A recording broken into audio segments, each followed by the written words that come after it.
Hi friends, இந்த video பிடிச்சிருந்தா like பண்ண, கமெண்ட் பண்ண, சப்ஸ்கிரைப் பண்ண. தமிழ்லாம் முருகனே டைப். ஓம் நற்பவி முருகபக்தர்கள் அனைவருக்கும் வணக்கம். நேற்று வீடியோவில் நம்ம கந்த சஷ்டி எப்போ ஸ்டார்ட் ஆகுது, எத்தனை நாள் இருக்கலாம் அப்படிங்கிறத பற்றி நம்ம சொல்லியிருந்தோம்.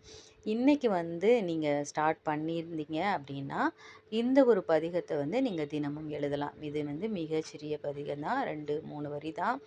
இதை தினமும் எழுதுவதால் உங்களுக்கு எப்பேற்பட்ட தடையாக இருந்தாலும் விலகும்.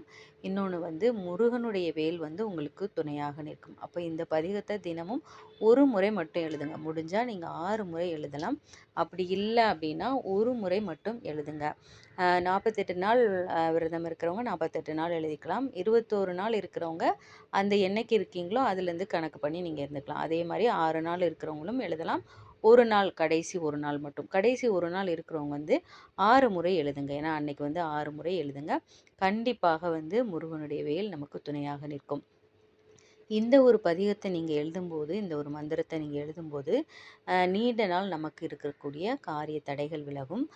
பண பிரச்சனை எதுவாக இருந்தாலும் சரியாகும். முருகனுடைய வேல் நமக்கு துணையாக நிற்கும். எந்த ஒரு சூழ்நிலையில் இருந்தாலும் சரி, கஷ்டத்தில் நம்ம இருந்தாலும் சரி, ஏதாவது ஒரு பிரச்சனை நம்ம கூட நம்மளை கஷ்டப்படுத்தினாலும் சரி, என்ன சொல்கிறது, எல்லா விதமான வேதனைகளையும் இந்த ஒரு மந்திரம் தவிடு பொடியாக்கிவிடும். அதாவது வேலுடைய காயத்ரி மந்திரத்தை தான் நான் சொல்கிறேன். இந்த மந்திரத்தை நீங்கள் கண்டிப்பாக தினமும் எழுதுங்க.